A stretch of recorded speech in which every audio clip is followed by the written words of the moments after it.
देखिए बच्चों, मैंने आपको पहले बताया था क्लास फर्स्ट ईयर विज्ञान वर्ग के लिए। और मैंने आपको नोट्स भी भेजे थे। जो पहला हमारा चैप्टर था भौतिक जगत एवं मापन, इसको मैंने आपको बाद में बताया भी था कि इसको मैं सेल्फ खुद वीडियो लेक्चर के माध्यम से इसको एक्सप्लेन करूँगा, जिसका मैंने एक यूट्यूब लिंक भी भेजा था, तो उस पर भी आप लोग पढ़ लीजिएगा। अब मैं यहाँ पर इस चैप्टर को सेल्फ एक्सप्लेन कर रहा हूँ। तो देखिए, जो चैप्टर पहला आप लोगों का है, ये चैप्टर है भौतिक जगत एवं मापन। अब इस चैप्टर में आपको क्या पढ़ना है वो चीज़ें आप पहले समझ लीजिए। यहाँ पर जैसे क्लास नाइन्थ में आप लोगों ने पढ़ा होगा, मूल राशियों के बारे में पढ़ा होगा, थोड़ा मापन के बारे में भी पढ़ाया जाता है वहाँ पर। तो मूल राशियाँ और मापन के बारे में, जैसे भौतिक राशियाँ होती हैं लंबाई, द्रव्यमान, समय, इन सभी के बारे में पढ़ा होगा, थोड़ा थोड़ा पढ़ाया जाता है। और जैसे मापन की क्या आवश्यकता होती है उसके बारे में आपको बताया जाता है। भौतिक राशियों का मापन कैसे किया जाता है, मूल राशियाँ क्या होती हैं, व्युत्पन्न राशियाँ क्या होती हैं, मात्रक पद्धति क्या होता है, लंबाई, द्रव्यमान, समय का मापन किस तरीके से किया जाता है। और उसके बाद में जो नई चीज़ें आपको पढ़ने की मिलेंगी, मापन में त्रुटियाँ और मापन की यथार्थता और परिशुद्धता, ये दो नई चीज़ें हैं। फिर उसके बाद में इसी में टॉपिक है, एक अच्छा सा टॉपिक है भौतिक राशियों की विमाएँ। एक नया वर्ड है विमाएँ, इस वर्ड को मैं आपको आगे पढ़ाऊँगा क्या होता है विमा। तो चलिए हम लोग स्टार्ट करते हैं यहाँ पर कि जो भौतिक राशियाँ होती हैं और उनमें उनका जो मापन होता है, तो इसको हम लोग पहले यहाँ पर समझेंगे। तो सबसे पहले जो समझने वाली चीज़ है वो ये है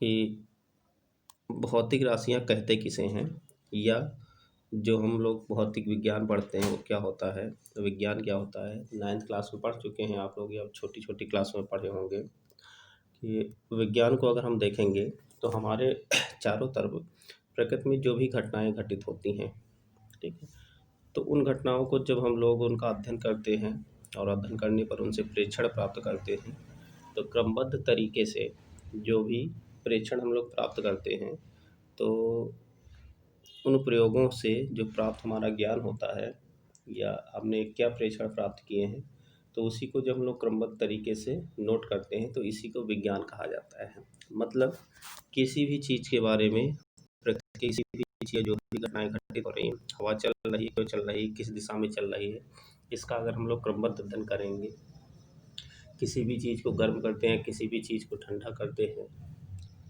तब हम लोग उसका अध्ययन करेंगे। कोई चीज़ ठंडी कैसे होती है, कोई चीज़ गर्म कैसे होती है, ठीक है। तो इसी चीज़ को कहा जाता है विज्ञान। अब उस विज्ञान में देखिए बहुत सारे विज्ञान होते हैं, सामाजिक विज्ञान, ठीक है, समाज का अध्ययन जिसमें किया जाता है, भौतिक विज्ञान जिसमें आपके चारों तरफ की जो चीज़ें हम लोग सीधे आंखों से देख सकते हैं उसको भौतिक कहा जाता है, फिजिकल कहा जाता है। तो आँखों से सीधे दिखाई पड़ने वाली चीज़ों का जब हम अध्ययन करते हैं तो उसको भौतिक विज्ञान कहा जाता है। तो इसमें क्या होता है, जिसके अंतर्गत प्रकृति एवं प्राकृतिक घटनाओं का वैज्ञानिक अध्ययन किया जाता है। अब जब आप फिजिक्स पढ़ेंगे तो उसमें दो वर्ड बहुत खास करके आएंगे। एक को द्रव्य कहा जाता है, दूसरे को ऊर्जा कहा जाता है। द्रव्य क्या होता है, तो कोई भी एक ऐसा कण जिसमें द्रव्यमान हो। तो कोई भी चीज़, एक छोटी सी चीज़, आप बालू का कण भी उठा लीजिए, एक ईंट भी उठा लीजिए, तो अगर उसमें द्रव्यमान है तो उसको द्रव्य कहा जाएगा। द्रव्य का मतलब आप द्रव मत समझिएगा, क्योंकि जो द्रव होते हैं वो तीन प्रकार के द्रव्य होते हैं, ठोस, द्रव और गैस। अब जो द्रव होता है तो इसी को आप पानी या केरोसिन, ऑयल, इस तरह की चीज़ें कहते हैं। तो हमारे चारों तरफ जो भी चीज़ें दिखाई पड़े वो सारी चीज़ें द्रव्य हैं। उसमें से कुछ ठोस हो सकते हैं, कुछ द्रव हो सकते हैं, कुछ गैस हो सकते हैं। अब चलिए देखिए, तीसरा जो चीज़ है वो क्या है, चौथी चीज़ ऊर्जा। ऊर्जा क्या होता है, ऊर्जा कोई देखने वाली चीज़ नहीं है, इसको हम केवल अनुभव कर सकते हैं। हम चल सकते हैं तो इसका मतलब कि हमारे पास ऊर्जा है, नहीं चल सकते हैं तो हम कहेंगे कि हमारे पास ऊर्जा या एनर्जी नहीं है। तो किसी भी वस्तु के कार्य करने की जो क्षमता होती है उसी को क्या कहा जाता है, ऊर्जा कहा जाता है। अब ये ऊर्जा किसी भी रूप में हो सकती है, जैसे सूर्य से हमारे पास प्रकाश आता है तो उसको प्रकाश ऊर्जा कहते हैं। कोई भी चीज़ जैसे गर्म करते हैं तो उसको ताप ऊर्जा कहते हैं। किसी भी चीज़ को, बर्तन को आपने गैस पर रखा तो गर्म हो गया, किसकी वजह से? ताप ऊर्जा की वजह से। जब हम कोई चीज़ कार्य करते हैं, मशीन कार्य करती है, तो उसके पास जो ऊर्जा होती है उसको यांत्रिक ऊर्जा कहा जाता है। इसी तरीके से लाइट जलती है, बिजली जलती है, तो उसको वैद्युत ऊर्जा कहा जाता है। ठीक है, तो इस तरीके से ऊर्जा के बहुत सारे रूप यहाँ पर होते हैं। अब देखिए बच्चों, इसके बाद हम लोग क्या देखेंगे? देखिए भौतिक राशियों का मापन किस तरीके से किया जाता है। तो किसी भी भौतिक राशि को मापने के लिए मात्रक का एक चयन किया जाता है, उसका एक पर्टिकुलर मात्रक देखा जाता है, क्या मात्रक है उसका। तो किसी भी भौतिक राशि को मापने के लिए सर्वप्रथम उसी प्रकृति का एक मात्रक चुना जाता है। तो भौतिक राशि को ब्लैक पेन से देखिए, जो गाढ़ा करके लिखा हुआ है, भौतिक राशि का स्वेच्छा, अपनी मर्जी से स्वेच्छा से चुना गया जो मानक होता है उसको उसका मात्रक कहा जाता है। जैसे लंबाई का मात्रक क्या है? मीटर है। तो मीटर को स्वेच्छा से एक इंटरनेशनल कमेटी गठित होती है, जिसको आपने क्लास 9th में पढ़ा होगा, जिसका मुख्यालय फ्रांस के जिनेवा में है। तो वहाँ पर जैसे मीटर बनाया गया, तो मीटर के लिए एक छड़ ली गई, तो उस छड़ की जो लंबाई होती है, जैसे एक छड़ ली गई, उन लोगों ने, वैज्ञानिकों ने एक छड़ ली, तो इस छड़ की लंबाई को उन्होंने 1 मीटर माप लिया। अब भविष्य में इतनी लंबाई के बराबर अगर कोई चीज़ होगी तो उसको कितना माना जाएगा? मीटर। उसी तरीके से वहाँ पर कुछ द्रव्यमान रखे गए हैं धातुओं के, तो उस द्रव्यमान को जैसे उन्होंने मान लिया, लैब में रखे हुए हैं, तो उस द्रव्यमान को उन्होंने मान लिया 1 किलोग्राम।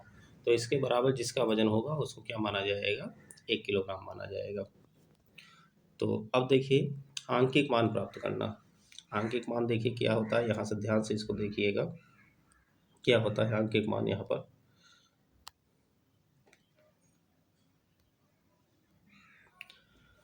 चुने गए मात्रक की तुलना भौतिक राशि से करते हुए हम यह प्राप्त करते हैं कि यह मात्रक उस दी गई राशि में कितनी बार सम्मिलित है। ठीक है?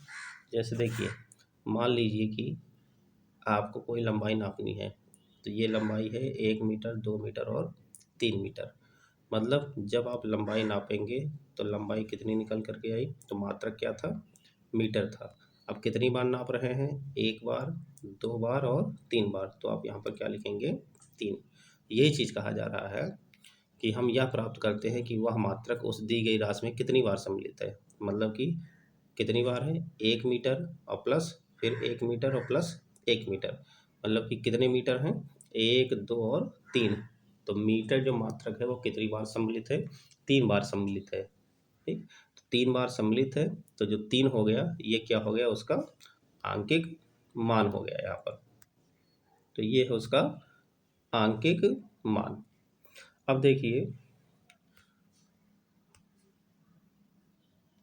इसी में देख लीजिए, थोड़ा रह गया है।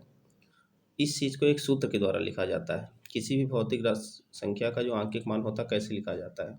तो जो आंकिक मान होता है Q बराबर, मतलब से जो भौतिक राशि की जो माप होती है, Q को मान लीजिए कोई भौतिक राशि है, जैसे मान लीजिए लंबाई, तो कितनी लंबाई आई? 3 मीटर। मात्रक क्या हो गया? मीटर।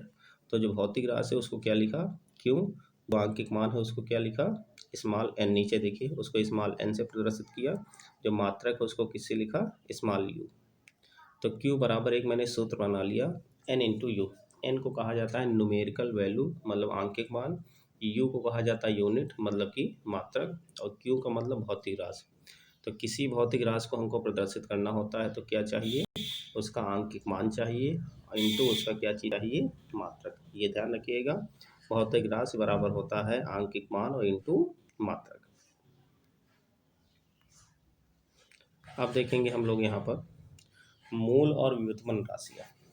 तो बहुत सारी जितनी भी भौतिक राशियाँ हैं उनको 2 भागों में बांट दिया जाता है। जो पहली राशि होती है उसको मूल राशियाँ कहते हैं, बाकी बची जो राशियाँ होती हैं उनको कहा जाता है व्युत्पन्न राशियाँ। तो जितनी भौतिक राशियाँ हैं उनमें से जो 7 राशियाँ होती हैं इनको मूल राशियाँ कहते हैं, बाकी जितनी बचती हैं उनको व्युत्पन्न राशियाँ कहते हैं। मूल राशियाँ कौन कौन सी होती हैं ये देखिए यहाँ पर लिखी गई है। मैं एक चीज़ आपको और यहाँ बता दूँ, जितनी भी मूल राशियाँ होती हैं उनके अपने स्वयं के मात्रक होते हैं, इसीलिए उनको मूल राशियाँ कहते हैं। इनके मात्रकों को किसी दूसरे मात्रक के की ज़रूरत, मतलब किसी दूसरे जो भी मात्रक होते हैं उनकी सहायता से प्रदर्शित नहीं करते हैं। जैसे लंबाई का मात्रक मीटर होता है, ताप का मात्रक केल्विन होता है, मीटर को संकेत के रूप में स्मॉल m लिखते हैं, केल्विन को संकेत के रूप में कैपिटल K लिखते हैं, ज्योति तीव्रता का मात्रक कैंडेला होता है, संकेत के रूप में स्मॉल c और स्मॉल d लिखा जाता है। तो ये 7 मूल राशियां हैं, इसको आप कॉपी में नोट कर लेंगे। अब मैं आपको यहाँ पर ये भी बता दे रहा हूँ कॉपी में नोट्स कैसे बनाएंगे। जो पहला चैप्टर है उस चैप्टर का नाम डाल देंगे, भौतिक जगत एवं मापन। उसमें से क्या क्या चीज़ लिखना है मैं आपको बता देता हूँ यहाँ पर।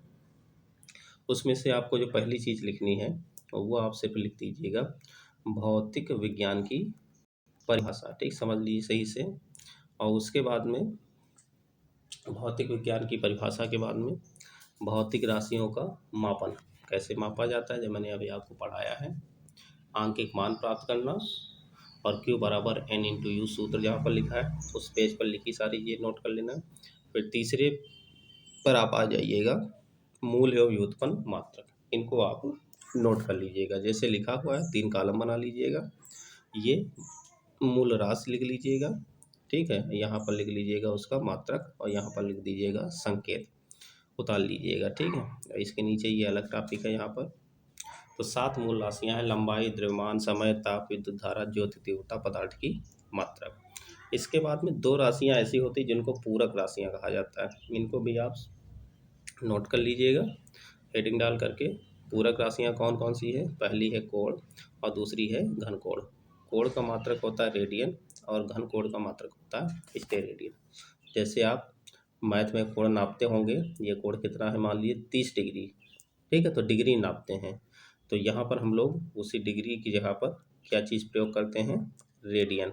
तो कोण का जो मात्रक होता है वो क्या होता है, रेडियन, और इसको पूरक राशियों में रखा गया है।